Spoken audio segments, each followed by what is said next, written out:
Guys, first hand we get into here, we have pocket nines, raise it up to $30 and under the gun +2. Next act calls, then the small blind puts in a 3-bet to 150. So I look at his stack, he has about $1,500 behind, so I make the call here, looking to set mine in position with pocket nines. Our first flop we see here comes queen 10 6 with 2 diamonds, not the board we wanted to see. 2 overcards to our pair, and that's definitely going to be hitting his 3-betting out of the small blind range. So he ends up putting out a bet of $220. That is way too much for us, so we make the quick fold. Moving on to the next hand here. Next hand here, under the gun straddles to 10. We look down at pocket aces next to act. We put in the old school limp. Looking to limp re-raise here with pocket aces, trying to switch things up a little bit. The middle position player races to 60. Small blind calls 60, and now it's our turn to do it Florida style here. Limp re-raising with pocket aces. We make it $250. The initial raiser thinks for about 30 seconds and unfortunately folds, but the small blind snap calls. So we're going heads up here in position with pocket aces against a player who does not like to fold, so we're looking for a good board here. The dealer puts out a flop of king 5 with 2 hearts. Small blind checks to me, and I think a smaller bet on this board would be good. I want to keep his range pretty wide. I want him to call with all of his pairs like 7s, 8s, and 9s that he'll call 60 and call 250 with pre-flop, and even call with hands like jack 10 or queen jack that he has backdoor equity against. So I bet $125. I also do not have the ace of hearts, which means he could possibly have the nut flush draw too. So my opponent thinks and raises. He puts in a check raise to $375. The small blind really should not have any raises on this board, and my reasoning behind this is that I can have ace-king, and he should be scared of that. He didn't 3-bet pre-flop, he just called, and then he called my raise. So the fact that he's raising now, he's pretty polarized to pocket 5s or nothing at all. So I make the call for $375, knowing that he can have a flush draw, he can have total air, or even a smaller pocket pair, trying to see where he's at.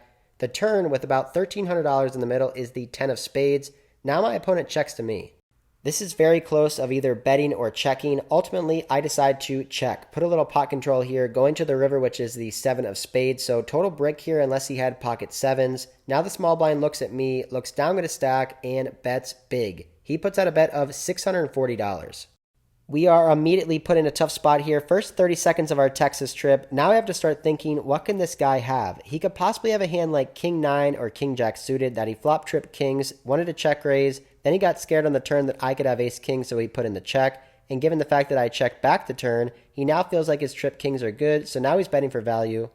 However, given this line from my opponent, I think my hand is just way too strong to fold. I don't have the ace of hearts, which means he could have a busted flush draw like ace-jack or ace-queen of hearts. So ultimately, after thinking for about a minute, I decide I'm going to call. Not going to fold here with pocket aces. My opponent looks at me and just mucks his cards. So I don't even have to show here. I end up mucking my cards, taking down a pretty sizable pot here with pocket aces.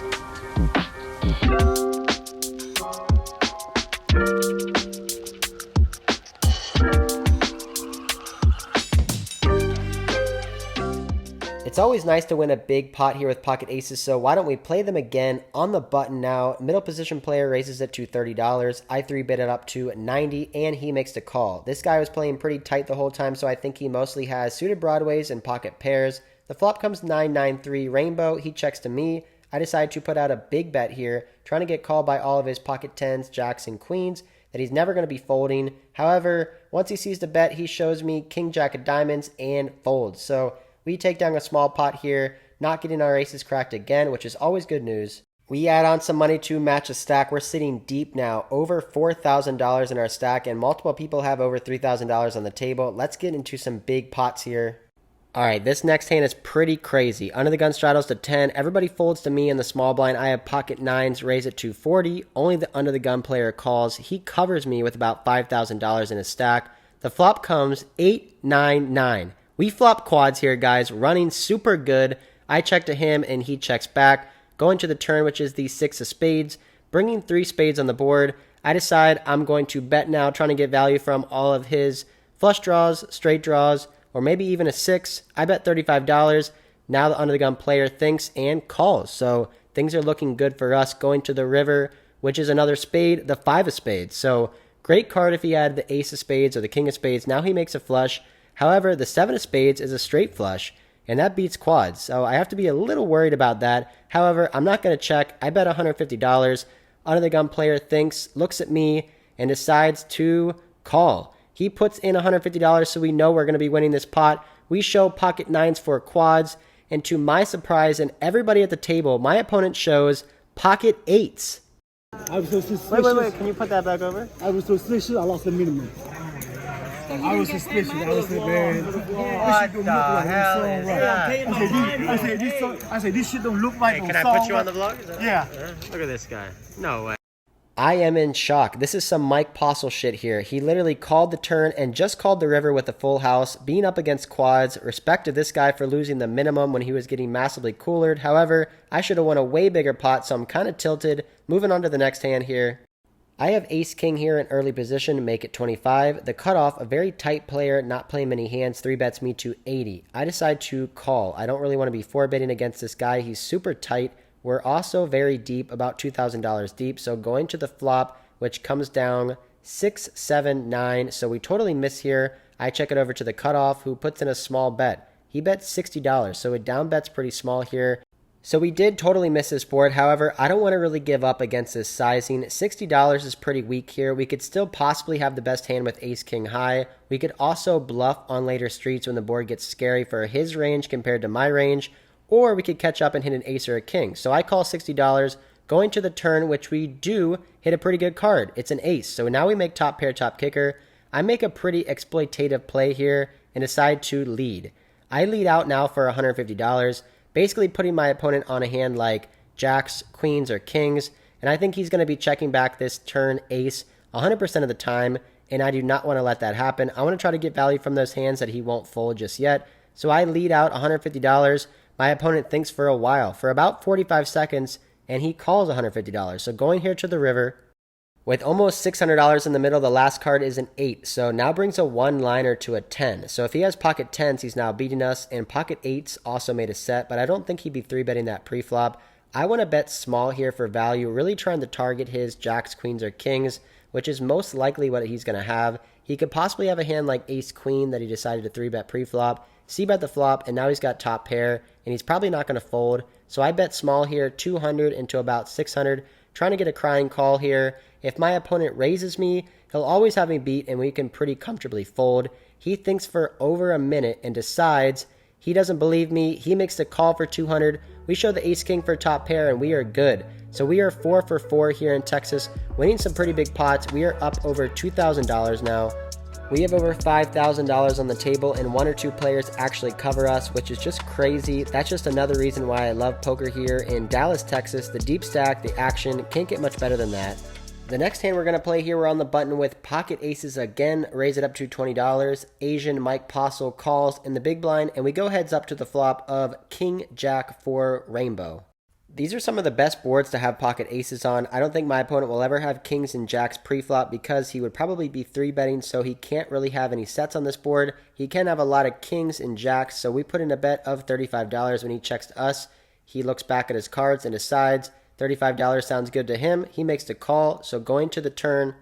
The fourth card here is the 8 of spades. I do have the ace of spades in my hand, and now the big blind decides he's going to do something a little bit different here. He decides to lead out. He bets $100 on this card, so interesting spot. At first, I think I should raise, trying to get value from his king X hands like ace king, king queen, and king 10. But then I think, well, I remember whenever he flopped a boat and he checked, then he just called the turn with a boat, and then the river he just called with a full house. So this guy's not putting his money in all willy-nilly, trying to get out of line. So I actually think he has a pretty strong hand, possibly 2 pair like king jack, jack 8, or king 4. So after thinking for a while, I decide just to call $100 and not raise. This has been a pretty confusing hand. I don't really know where I'm at. I could be ahead still, or I could be behind. Going here to the river, which is the 10 of hearts. Now the big blind thinks and decides to check. So I feel way better about the hand now. If he had 2 pair or a set, I think he'd be betting that on the river. So I have to decide, should I bet for value or just check? And I think against this player, I should be betting for value, trying to get called by ace-king, king-queen, or maybe even like a hand like king-5 or something like that. So I put out a bet of $275. He thinks for 5 seconds and calls. I tell him I have pocket aces. He says, no good. Shows jack 8 for 2 pairs, so he got lucky on us. I think against this player, I should be betting a lot smaller on the river, like 125 or 150, but either way, he got lucky. Moving on to the next hand here. Because we like football is an old city, so a lot of it is still there. Yeah. You gotta be full now. I think this one's gonna be big. Yeah, but I could have 5, 6 suited or aces, you know. I wasn't joking in the title, guys. We get pocket aces for a 4th time, raise to 25 and get 4 callers, going to a board of 773. When it checks to us, I decide to check this one given the fact that I'm so multi-way. And now the guy from last hand, who we can't really beat, puts in a bet of $65, folds all the way back around to me, and I decide to just call, kind of underwrap my hand here, and possibly pot control if he has a 7. So going to the turn, which is a 4, it's pretty hard to flop trips, so instead of checking and letting him check back a pocket pair, I decide to bet out $100. If he raises me, I'll just fold. He snap calls my $100, so I'm pretty sure he doesn't have a 7. I think he just has a pocket pair or maybe even a 4 himself. So the river is a 9. I decide to keep betting here. I bet $200. Now my opponent raises. He makes it $600. So kind of a nasty spot here with pocket aces. If you have pocket 9s, that'd be sick. Just so you guys can understand, this is the same player who called us on the turn in the river with a full house and didn't raise. It's the same player who check called the river with 2 pair when I had aces last hand. So this guy's playing very conservative. I don't think he's ever doing this with a hand that we're beating. He probably has a 7, a hand like pocket 4s, or maybe pocket 9s. So I think for a while, I don't think I can ever pay this guy off. I think I'm always beat here. I make the fold. You sure for the vlog? Of course, come on. You're right. Oh my god, it's so gross. I have pocket aces. Now you're ready. That's for the vlog. That's for the vlog. You won't worry about that? The luckiest man in poker right here. We definitely got unlucky there with pocket aces, losing some of our profit. However, a seat just opens on the live stream 5-10-20 game with Brad Owen and Andrew Nemi, and we are next up on the alternate list, so we get to take our chips, head up to the main stage there, play on the live stream table in a big game. I'm super excited for this. And here we go, Lex O. Lex O poker, baby. Sitting down at the table, going to take the 9 seat. At least I think that's him. I think you're right. The forearms. I can tell by the forearms. Yeah. Guy's jacked, everybody, in case you didn't know. Finally, we get to take our seat here in the live stream, buy in for about $6,000, and we are the short stack. Everybody has about $15,000 to $20,000 to $25,000. This game is super deep. We don't really get to play any hands in the first hour, just folding a lot, which is kind of annoying, before finally picking up pocket 3s here and the $20 straddle. Flat call. JD coming right along. Lexo going nowhere. Pocket 3s. Set mining and skydiver. Gonna just check it in the straddle, the super straddle. Wow. Ooh, 3 in the window. Oh man, this is gonna be. This is gonna be a spicy flop. Spicy. We're getting a couple big hands here, all in a row. Yeah. No, 'cause sometimes they just come, like they don't stop. And here you go, Lexo putting in the raise with bottom set. JD open-ended here. Kind of sucks whenever you're facing a raise with an open-ender here because some of your outs are probably dirty. Yeah. Given that they are spades. But he does elect a call, coming along for the ride. Go and a spade on the turn. I don't think either player really likes to see that card very much. JD now not drawing to the nuts. But I do really like Lexo's decision to continue the aggression here with the set. Can still get called by a lot of 2-pair. And you don't want to see a 4th spade show up, that's for sure. Gonna take it on down. Lexo, first hand of the night, flopping a set. Welcome back to TCH Dallas, buddy. Good to have you here. All right, in this hand, there's 5, 10, 20, 40, 80. There's 5 blinds going on here. We wake up with pocket kings and under the gun +2, raise it up to $250. We want to be going big here. There's a ton of dead money in this pot, and there's a lot of action players on this table. We make it $250. It folds all the way around to the big blind, who folds. The $20 straddle decides he's going to fold. $40 straddle folds, and the $80 straddle folds. So no action here with pocket kings. We wait for a whole hour to pick up a hand. We don't get to see a flop with pocket kings, but we do take down $155 pre-flop. The stream ends at midnight, but we do continue to play off stream. We're playing 5, 10, 20, sometimes 40, so the game is big. I got one hand I want to tell you guys about. We look down at queen nine of clubs here in the hijack position, raise it up to $60, folds all the way to the $20 straddle, who makes the call. This is definitely one of the better players at the table, definitely knows what he's doing, so we're going heads up here to the flop of Jack 10-4 with one club. We flop open-ended here. Any king or any 8 gives us a straight. When he checks it to us, I put out a pretty standard c-bet of $75. We can put a lot of pressure on this opponent in this hand, given the fact that he didn't 3-bet pre-flop, so he probably doesn't have jacks or 10s as a set, and I think he would probably raise Jack 10 on the flop. So going to the turn, which is the 6 of diamonds, doesn't help us at all. When he checks it over to us, I decide I'm going to go for it here. I'm going to double barrel with thoughts of potentially triple barreling depending on the river. I put out a pretty large bet here, $225. This bet is obviously designed as a bluff, trying to get my opponent off a hand like a 10, pocket 7s or pocket 8s, and hopefully putting a lot of pressure on him. Maybe he'll fold those hands. However, he makes the call, so we're looking for some help on the river, which we don't get. It's another 6, so it pairs the board. My opponent thinks for a while now and decides to check it over to us, and I think I'm going to go for it here. I bet the flop. I bet the turn. I'm going to keep repping hands like aces, kings, queens, pocket jacks, pocket 10s, ace jack. I put out a big bet. I bet $600 on a stone cold bluff with queen high. When we sat down with this live stream table, we were up a little over $1,000 from our 2-5 session. If we lose this pot, we are going to be down on the night, which means we are up $2,000 at one point, and if we get picked off here on our bluff, we're going to be down, so I am nervous. My heart is beating, obviously praying for a fold. My opponent goes into the tank for 1.5 to 2 minutes, really putting the pressure on me. I'm sweating now, really hoping he folds. After 2 minutes, he decides he is going to let his cards go. He gives them back to the dealer, so we take down this pot. It's the last pot of the night here. End up racking up our chips, heading to the cage, and cashing out.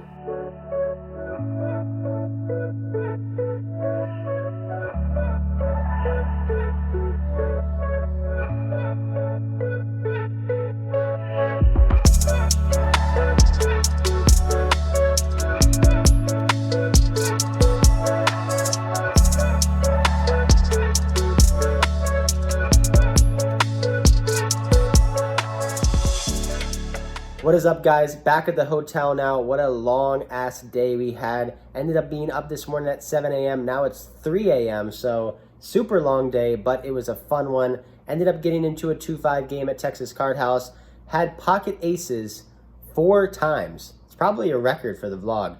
Lost 2 of them, won 2 of them. So what can you do? Kind of had a swingy session there at 2-5. Then at 8 o'clock, I went into the booth and did some commentary on the live stream game with Andrew and Brad, 5-10-20. That was a lot of fun too. I actually really liked being behind the scenes, talking about the game, you know, doing a little analyzation of the hands, talking about YouTube, poker, life, all that kind of stuff. It was a lot of fun. I really enjoyed it. Then at around 11 o'clock, with an hour left on the stream, they called me and they said, "Yo, Lexo, seat open." So I went up there. I ended up getting to play one hand with Andrew, not even really be, he ended up getting cooler there, top pair, top kicker versus a flush. So he lost. I didn't get to play with Andrew or Brad, but still got to sit down there the last hour of the stream, played pocket kings, raised, everybody folded, nobody had anything. Then I flopped a set of 3s, raised a flop, and then my opponent folded on the turn. So not much action on the live stream, didn't really get any hands to play with. However, afterwards, I stayed for another about an hour to 2 hours. We're playing 5-10-20-40. So the game was big, and I did all right. I won some hands. I made that bluff there with queen 9, and it turned out okay. So ended up in the game for the day for $5,000, cashing out for $5,980. So a profit of $980. Fun day, super exciting. Love it here in Dallas. Can't wait to get on more live streams. Like I said, going to Austin on July 8th, playing on TCH Live. Then July 10th, doing the Lodge live stream too. So tune in for that. The links will be down in my description. Hope you guys enjoyed this video. If you did, hit that like, comment, subscribe, share it. Everything like that helps out the channel grow. So I really appreciate it. Thanks for all the love. Thanks for the support. Thanks for subscribing. If you want to follow me on Instagram, I make daily post about what I'm doing on stories and everything like that. So Lexo Poker on Instagram. All right, that's enough talking. Gotta get to sleep. Super tired day. Hope you guys enjoy this one. Until next time, I'll see you.